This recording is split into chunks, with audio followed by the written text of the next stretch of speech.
हमारे इस channel Mithila junction को लाल button दबाकर सब्सक्राइब करें व घंटी के निशान का बटन दबाएं ताकि सभी नए वीडियो आप तक तुरंत पहुंचे बिल्कुल मुफ्त।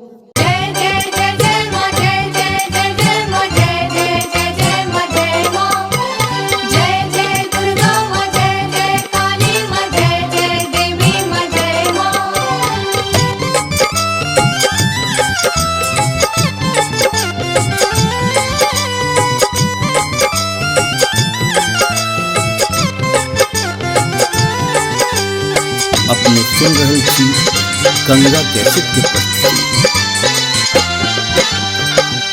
हाथ लेने आ राहुल के हार से करे छौ पुकार मैया गे।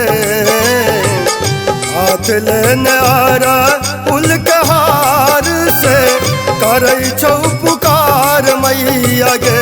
गे मैया गे, गे मैया गे, गे मैया गे पूत पारल छौ माझधार से करने पेरा पार मैया गे। गे मैया गे पूत पारल छौ माझधार से करने पेरा पार मैया गे।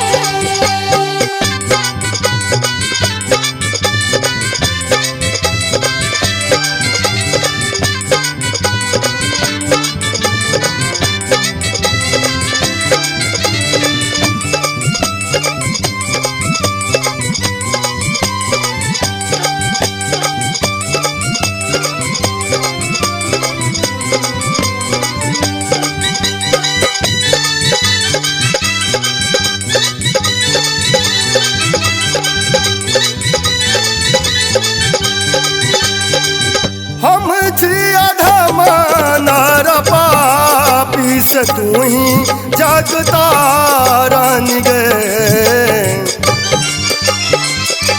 हम जिया धमानार पापी से तू ही जगता रानी गे।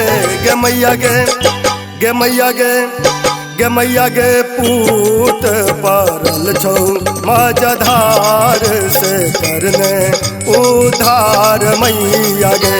गे मैया गे पूत पारल छौ माझधार से करने पेरा पार मैया गे।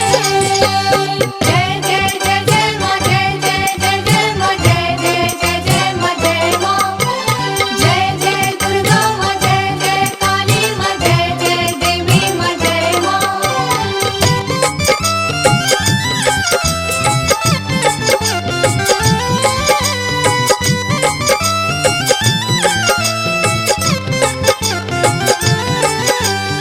अपने सुन रहे थी गंगा कैसेट के प्रस्तुति।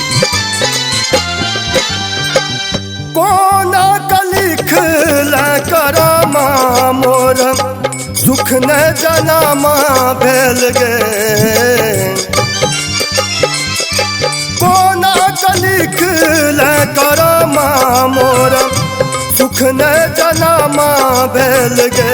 गे मैया गे, गे मैया गे, गे मैया गे तू ही छपा लानहार से करने उपकार मैया गे। गे मैया गे पूत पारल छौ माझधार से करने पेरा पार मैया गे।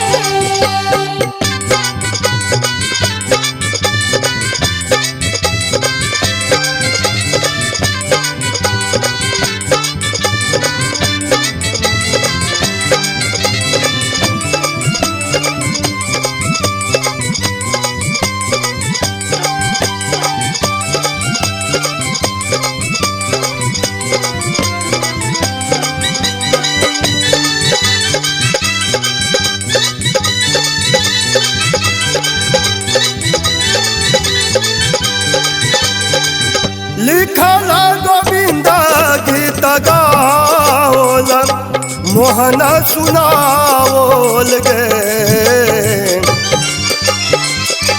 लिखला गोविंदा गीत गाओल मोहना सुनाओल गे। गे मैया गे, गे मैया गे, गे मैया गे मोहन कदी ना पहाड़ से करने तू विचार मैया गे गे मैया गे पुत्र पायल छौ मझधार से करने बेड़ा पार मैया गे गे मैया गे पुत्र पायल छौ मझधार से करने बेड़ा पार मैया गे। हमारे इस चैनल मिथिला जंक्शन को लाल बटन दबाकर सब्सक्राइब करें व घंटी के निशान का बटन दबाएं ताकि सभी नए वीडियो आप तक तुरंत पहुंचे बिल्कुल मुफ्त।